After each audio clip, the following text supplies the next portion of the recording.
actually the most dominant person has been Brock Lesnar, and we look back at him as the guy all this time because they don't seem to be able to find anyone else. Even Roman, the Golden Boy, it's not worked. They've had 2 matches with these two.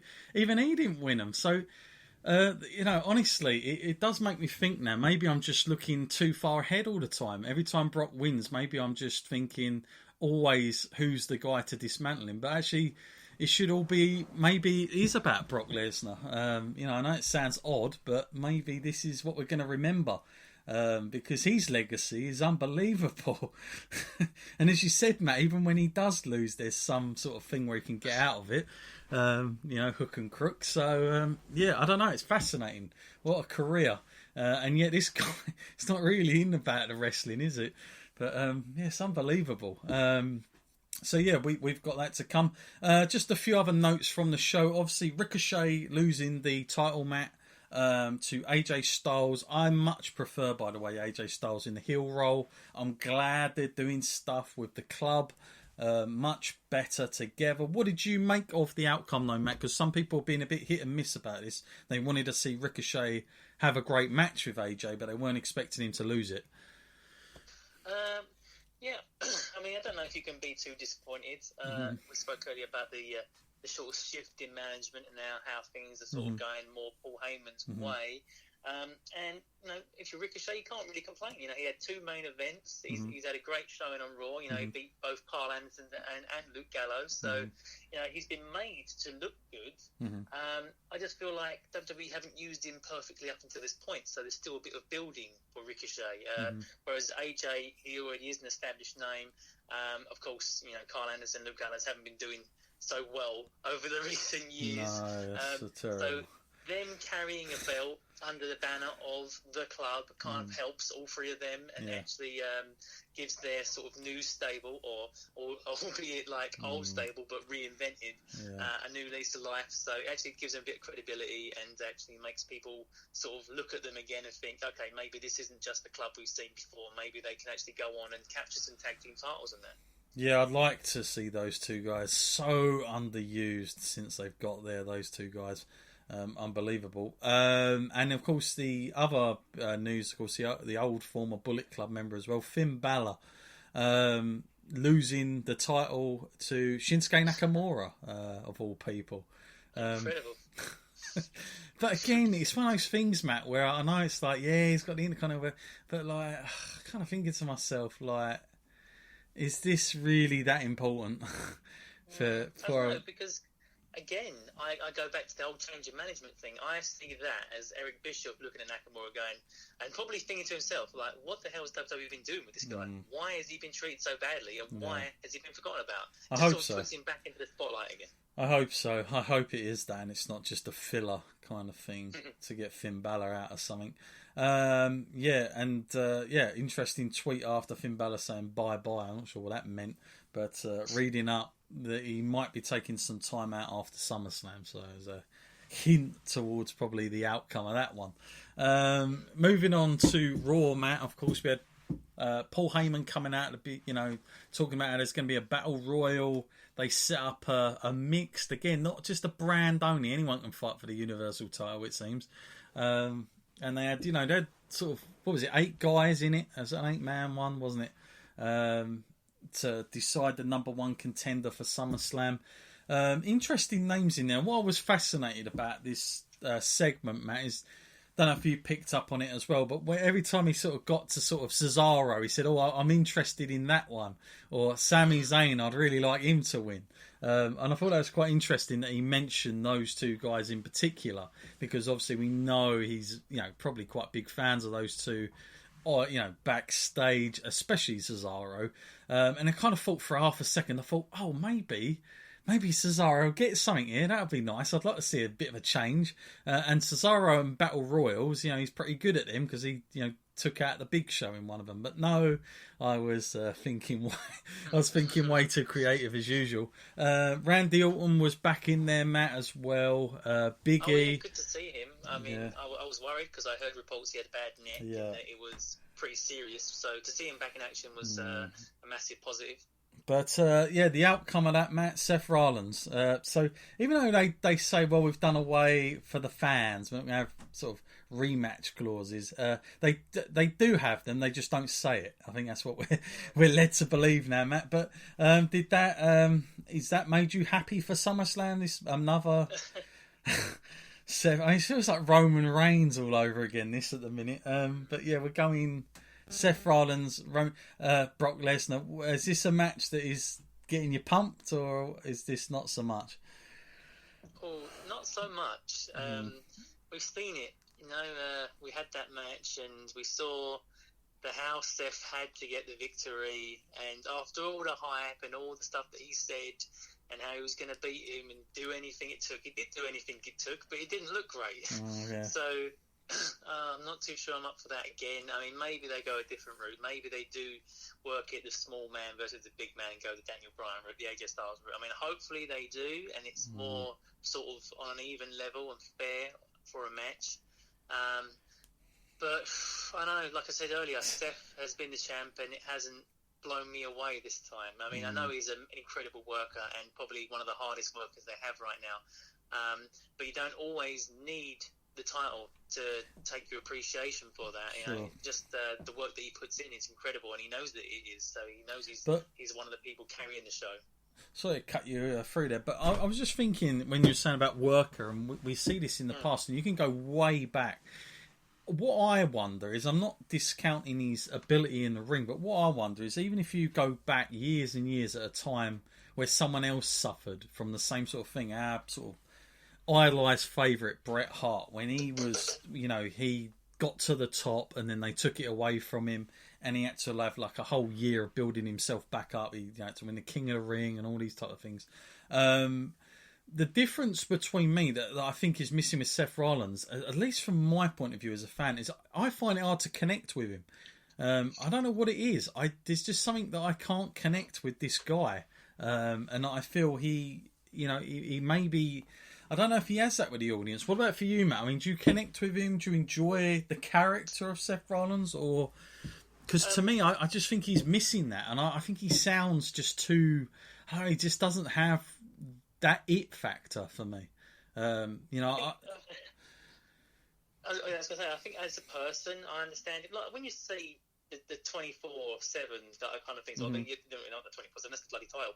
You know, like the Chronicles and the 365s and all that. When you see them and you see Seth Rollins in there, and you understand his motivations and what wrestling is to him, and that's an incredible story, to get out of him. But yeah, like you say, cutting a promo in that ring, it does kind of feel very much like, hey, I'm the good guy, and you're going to like me, and this is what I'm going to say to get you to like me. And I don't really connect with all of that. I do feel kind of almost like his heel work was better, because he was an easier guy to dislike.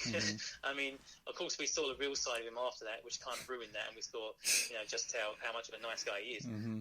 But when he was doing those horrible things, I feel like he got over a lot better, like putting Dean Ambrose's head through a cinder block and everything. I feel like that was kind of his best work, the gritty kind of thing, and being the chosen one by Triple H. That's an angle that he can work with.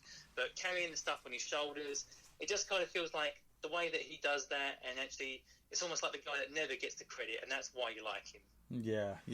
I just feel he's missing that, and it's not always about having great charisma and all that. Because you look at Daniel Bryan, when he was cutting promos, when he was getting over, he's quite ordinary. In a lot of ways, and that's all you need sometimes. But some guys have got it. Some guys you can really relate to, and some guys you just can't. And I think I don't know what it is with him, but I just feel there's a disconnect with him, and it hasn't helped with the whole Becky thing either, by the way. Speaking of Becky, match, we've got a new number one for her as well. Natty is back in there, Matt. Cut a good promo. And that bitch on the end seems to be going down well, doesn't it? Said that a lot of times this year, haven't they? The bitch word seems to be coming out more and more these days. But it's kind of weird, wasn't it, Matt? Because she was almost getting cheered, especially when she was saying about some of the things, I'll knock that hair off you and all this lot. It was almost like people were getting behind her. And then I thought, hang on a minute, it's in Toronto, so she's probably going to get cheered, regardless now, I would imagine, which is quite a big leap off of poor old Becky. You know, she was the hottest thing, but we've said this ages ago, Matt, that WWE dropped the ball here. Is it dropped totally now for you, and she's just the champion, and WWE never really fully understood what they had, and it's gone almost? It's sort of running out bit by bit.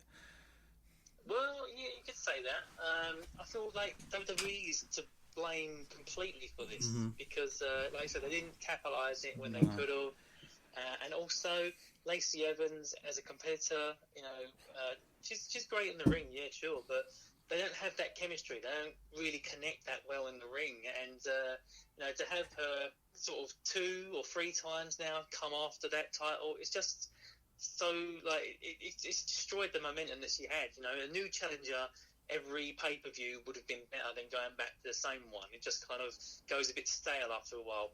But then they can't choose a new competitor because WWE doesn't have the ability to build more than, you know, 2 or 3 top women superstars at a time. It's like a conveyor belt. They go round in circles. Like 1 minute it's Alexa Bliss, 1 minute it's Becky, and then it's sort of Bayley. You know, it goes round and round. I've got to be honest with you, the women's division, it seems like WWE's focus on it has totally shifted since WrestleMania.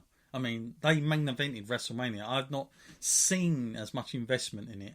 And the fact is, Natty Neidhart, like, you know from this podcast, we do nothing but praise her. She's one of my favourites. She's also very down to earth. You know, I actually think she should have got more than what she ever has done. I was glad when she had a run with a belt. But, man, they haven't...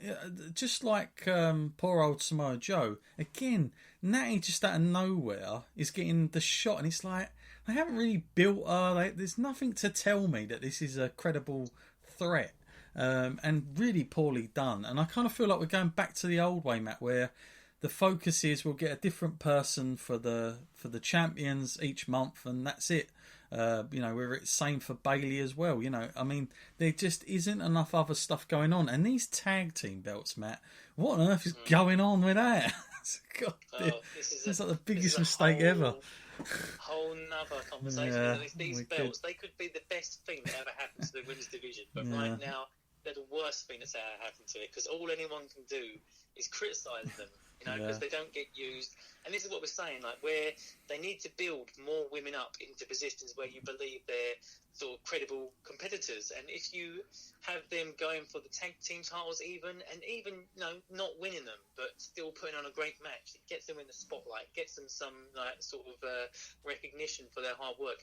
If anything, you should be getting 2 top wrestlers over at the same time. And I thought that was the plan with Bayley and Sasha, but didn't happen, did it? 1 month, that was it, and it was over.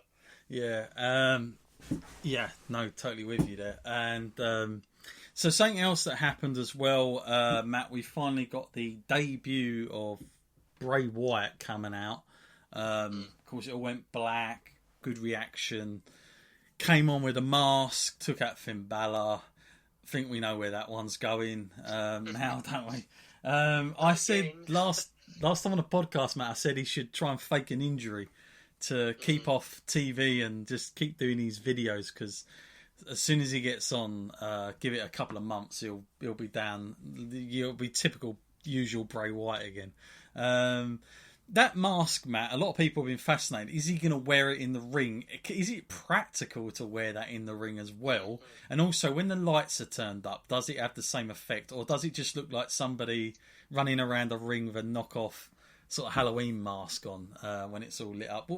How do you think he's going to do this, Matt? And, I mean, I've enjoyed the videos. I thought it's original, it's different, it's great for Bray to be doing something different.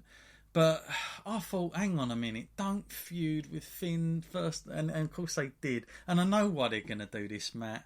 They're going to have the demon Finn Balor, who's probably going to be pulling the face that I don't like. It's going to be the whole licking business with his tongues and me out and all this type of stuff. And I feel like the old demon Finn Balor has gone. I mean, he's not like the NXT Finn Balor now. And the one I've seen recently isn't even something that's compulsive viewing anymore. It's just, I don't know. And even he thinks he's forgot some of the stuff he does. So yeah, I really didn't want to see that be the first program for Bray Wyatt. I thought, again, why can they not just be steady? Bray Wyatt should be facing somebody way down the card,